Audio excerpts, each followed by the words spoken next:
Tarih, bazen silinmesi imkansız çizgilerle yazılır. Bugün, Güney Asya'nın kalbinde o çizgiler kana bulanıyor. Pakistan, resmi bir açıklamayla Afganistan'a savaş ilan ettiğini duyurdu.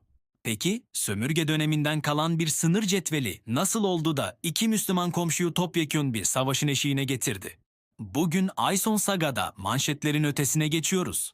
Durant hattının lanetinden sığınmacı krizine ve beklenen büyük çatışmaya kadar her şeyi masaya yatırıyoruz. Hazırsanız Güney Asya'nın en karanlık sayfasına giriş yapıyoruz. Her şey 1893 yılında bir İngiliz diplomatın masasında başladı. Sir Mortimer Durand'ın çizdiği o meşhur hat sadece bir sınır değil, bir halkın Peştunların kalbine vurulan bir hançerdi.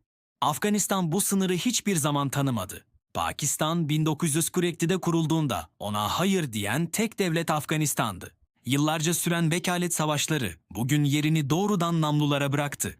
Pakistan için bu bir beka meselesi. Afganistan içinse yüzyıllık bir onur mücadelesi. Peki, Pakistan'ı bu radikal karara, yani resmi bir savaş ilanına iten asıl kırılma noktası neydi? Cevap 3 harfte gizli. TTP, yani Tahrik-i Taliban Pakistan. Çoğu kişi onları Afganistan'daki Taliban ile karıştırıyor, ancak aradaki fark bugün dökülen kanın asıl sebebi. Afgan Taliban'ı Kabil'i yönetmek isterken TTP'nin tek bir hedefi var: Pakistan devletini yıkmak ve İslamabad'da kendi bayrağını dalgalandırmak. 2007 yılında kurulan bu yapı Pakistan'ın en karanlık kabusu haline geldi. Okul baskınları, cami saldırıları ve askeri konvoylara kurulan pusular. Binlerce Pakistanlı sivil ve asker TTP'nin ideolojik savaşına kurban gitti. Pakistan ordusu yıllarca Zarbe Azbi gibi dev operasyonlarla bu militanları sınırın ötesine, Afganistan'ın Sarp dağlarına sürmeyi başarmıştı. Ancak 2021 yılında Kabil'de dengeler değişince TTP içinde yeni bir dönem başladı. Pakistan'ın iddiasına göre Afganistan'daki yeni yönetim TTP'ye sadece sığınak sağlamıyor, aynı zamanda onları modern silahlarla donatıyor. İslamabad defalarca Kabil'e seslendi: "Topraklarınızdaki bu terör kamplarını kapatın, yoksa biz kapatacağız."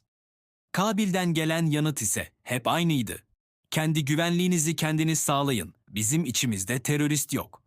İşte bu sağır diyaloğu bugün bitti. TTP militanlarının sınırdan sızarak Pakistan karakollarına yaptığı son saldırılar bardağı taşıran son damla oldu. Pakistan artık terörle mücadele demiyor. Bu saldırıların arkasındaki lojistik merkezi, yani Afganistan topraklarını doğrudan hedef alıyor. Bu sadece bir örgütü temizleme operasyonu değil, bir devletin komşusuna karşı ilan ettiği açık bir resleşmedir. Bu savaş sadece iki ülke arasında kalmayacak. Bir yanda Çin'in devasa yatırımları, diğer yanda Hindistan'ın stratejik hamleleri.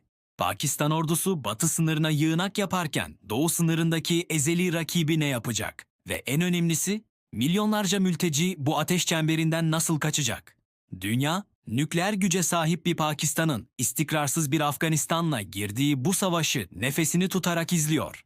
Güney Asya'da taşlar yerinden oynadı ve bu sadece başlangıç. Sizce bu savaş bölgeyi bir felakete mi sürükleyecek, yoksa yeni bir düzenin doğum sancısı mı? Yorumlarınızı mutlaka bekliyorum. Bu tarz analizlerin devamı için kanala abone olmayı ve videoyu beğenmeyi unutmayın. Abone olmanızı istirham ediyorum efendim. Bir sonraki dosyada görüşmek üzere.